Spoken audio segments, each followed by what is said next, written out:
วันหอซูเปอร์ใหญ่ผม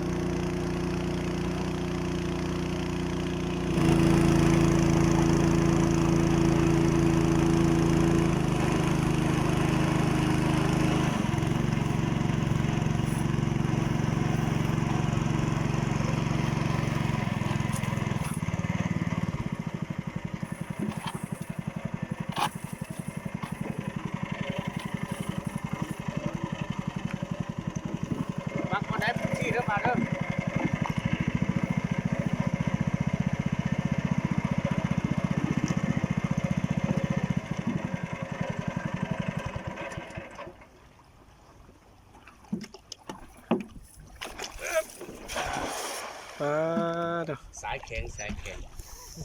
ข้าเขาจะด่อยเลยคันค่อยนี่ย่อซื่อกะบ่ขึ้นแล้วความว่านักฮะวันแค่ใหญ่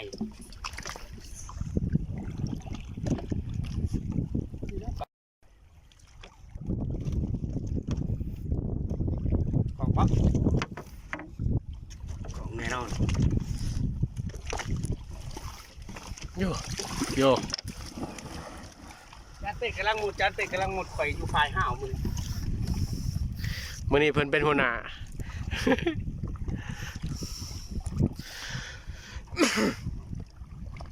เลิกบ่จานนี่บ่เลิกโอ้นี่บ่เลิกบ่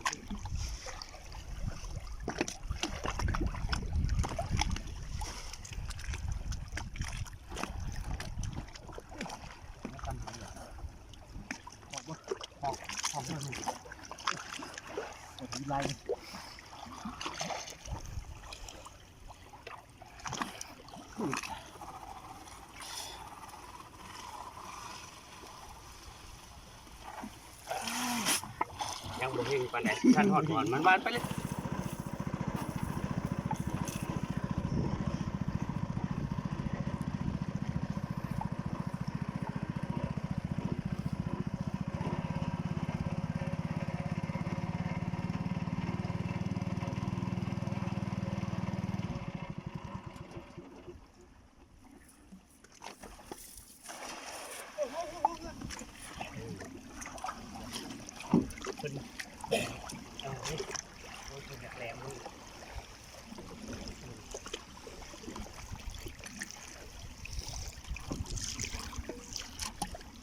พูดได้บ่าวสายหินหลายคนก็ยังป้าก็ถือแต่ทั้งพูดเลยเขายังมาขึ้นเลยเอ้าบึ้ดจำบึ้ดจัดเตะกำลังลงเลยเอามันจัดเตะเป็นมาปลาตำเป็นมาของแท้นะ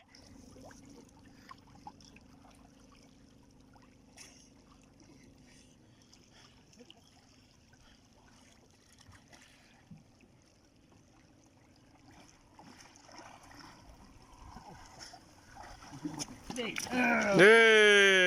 ถือปลาขี้โป๊ะพี่น้องถือปลานักเลงปลาขี้โป๊ะปลาขี้โป๊ะลักษณะมันคือขี้โป๊ะสีมือจันเป็ด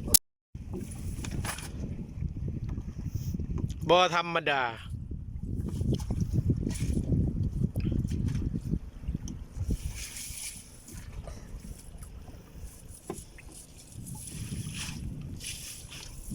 อยากมองถือซ้ำนี่ได้เปล่าป้าชิโก้ลายได้อยู่ไหนลูกติดโบแตกปันไหนมันตื่นหนักใหม่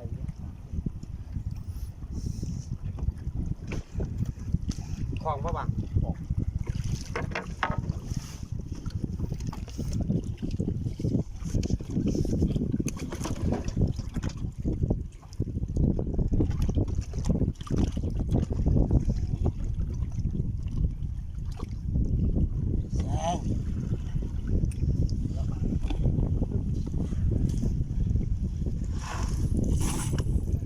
วางเชียวจากโต้มื้อนี้อาจารย์ยุแล่จะเพิ่นสิหายแล่จะเพิ่นสิหาย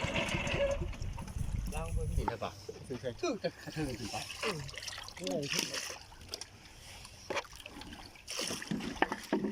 ข้าจับอยู่ที่จังจังใบ แล้วแต่มาแต่มันก็ย่างมือวันนี้ขั้นนั่นกินกในบ้านคักแล้วน้องบ่าวมันตื่นเบิดเนาะตื่นเบิด เราขึ้นลำบากไปยังนั้นหลอกทางเนาะคือหนามมากเลยพวก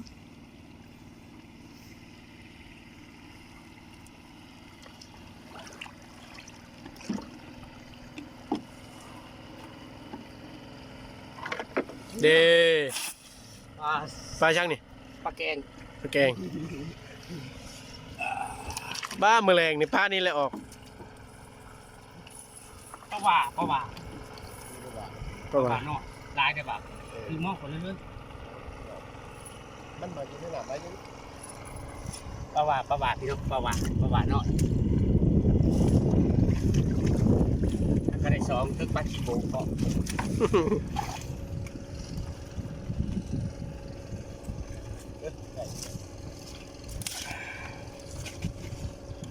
ตายเนี่ย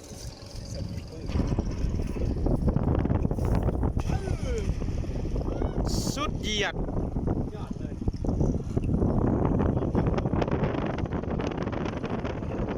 บ้านนี้มีมาวันแกงในจังหวัดสูงเนาะเอาแบบ เน่ บ้านเฮ็ดแตกๆเขาเอื่นว่าบ้านแบบจังหวะสูงน้องข้าวหอมคุณว่าห้องเขาบัก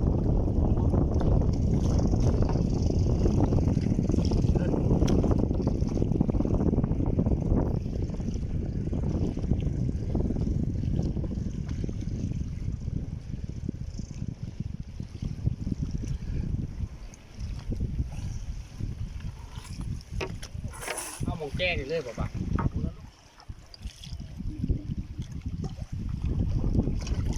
โอ้มีหะตูบนี่วะ โอ้ห้ามเลยเห็นไหว อันนี้ให้ได้โอ้ ประเด็นเป็นว่าเขาบอกเป็นโค้งมีหอดหมออันยังถูก นานได้จะได้ในนี้ปะ มือหนักตรง มือหนักเขากินอยู่ใส่ นานจังสู้ๆเห็ดแล้วเห็ดแล้ว โอ้นี่ของแท้ของแท้ของแท้ของแท้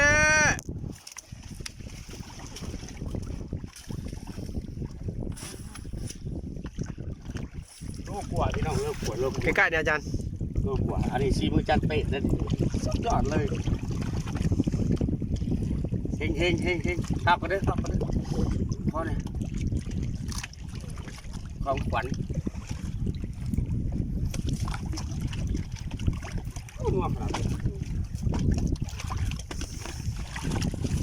ก็มาเห็นหัวเนาะ โอ้เฮงของแท้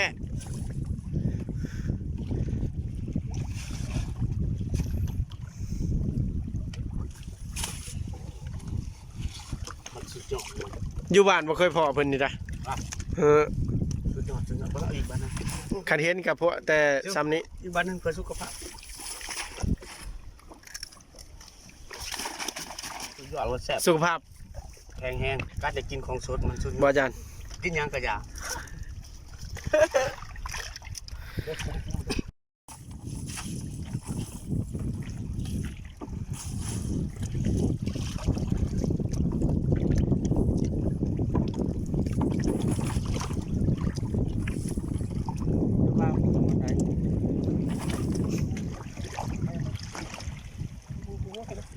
เพื่อของหิน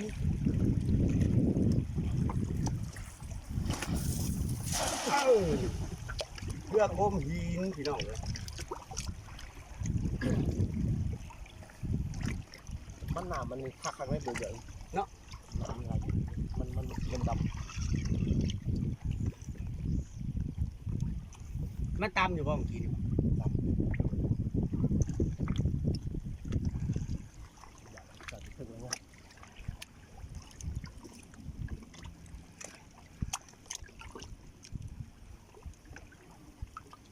เก็บหวยยาปลาเด้อ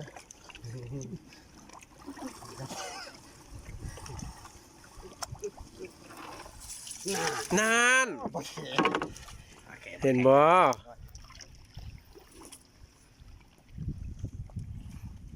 ไปผักมาถึงเรา ปลาแคบอะไรอยู่ลูก มีบ่เทิงขักเลยเก็บหาเก็บซิปไปนี่แล้วพี่น้องหากินไปสิแล้ว ลูกแม่คอง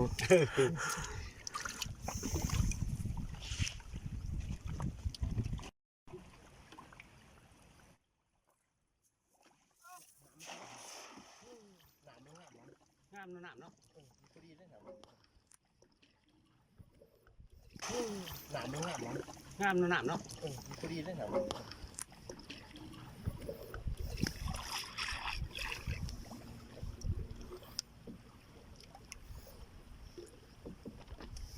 น้ำของไซเดือนไหน เขาใช้เดือนนี่แหละอันนี้มันขุดพดตกขึ้นกล้องว่าปะ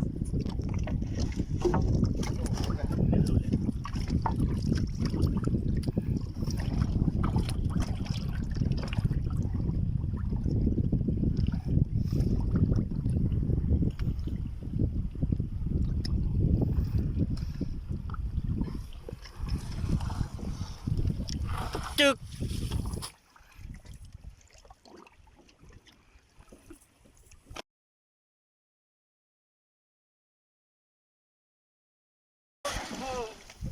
ทำให้หน้าหน่อยพี่น้องวางย่านมาคอยทึกใส่หัวอันนี้แหละคอยถามหาว่าเว้นไม่ขู่มันแหลกไปเนาะ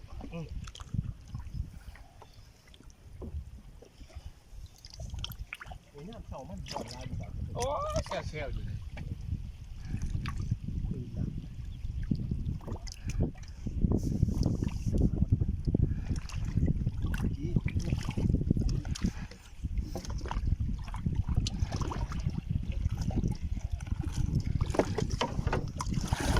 มีสภาพแล้วมีสภาพแล้ว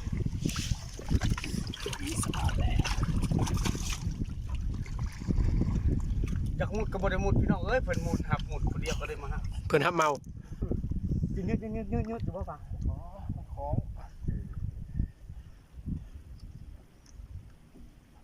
คากอยู่บ่หิน ขับอยู่เลยคอยหาดิเอาแห้เขาให้ นิ้วเพิ่นตรงนั้นมันกาย เขาเดียว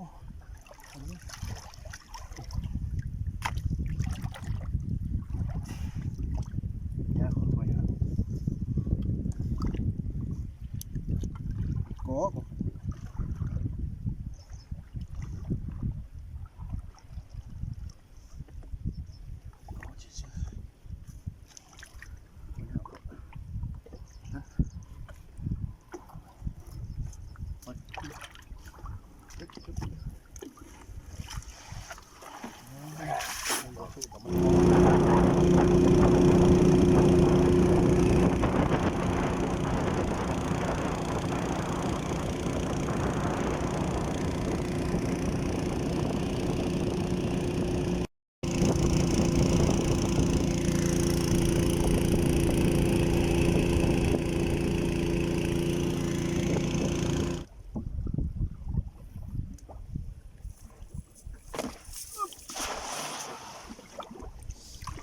เอาเอ้ย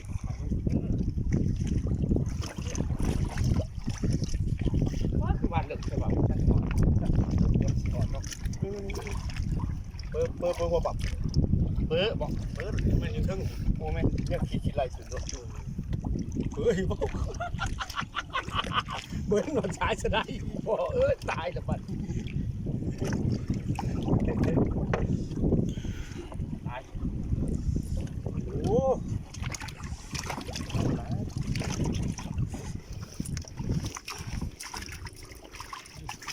เบี่ยมหัวเลย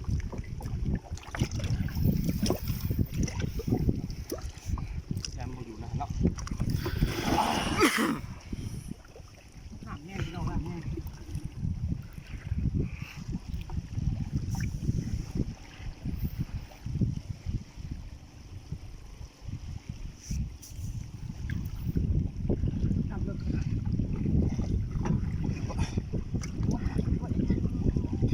อยู่ผู้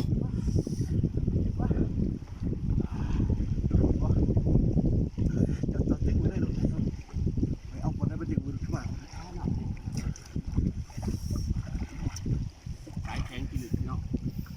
ยัง11ศอกล่ะติดแต่จอม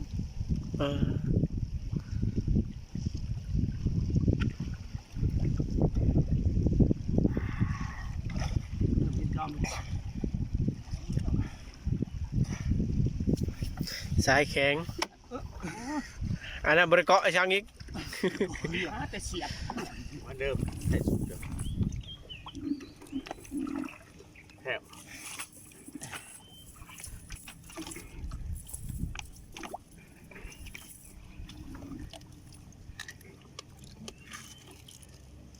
แซ่บบ่ให้ว่าพี่น้องกินปลาดิบสมองดีดีตัวเวียกตัวงานบ่ได้ดีตัวลูกตัวเมียดอก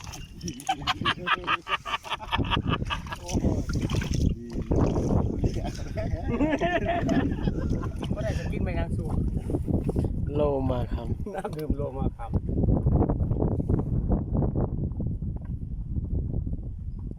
ดื่มแล้วเป็นอะไร รู้สึกดีต่อสุขภาพพอเป็นน้ำดื่มที่ผ่านออยเรียบร้อยของไอเกียร์สุดยอดเลย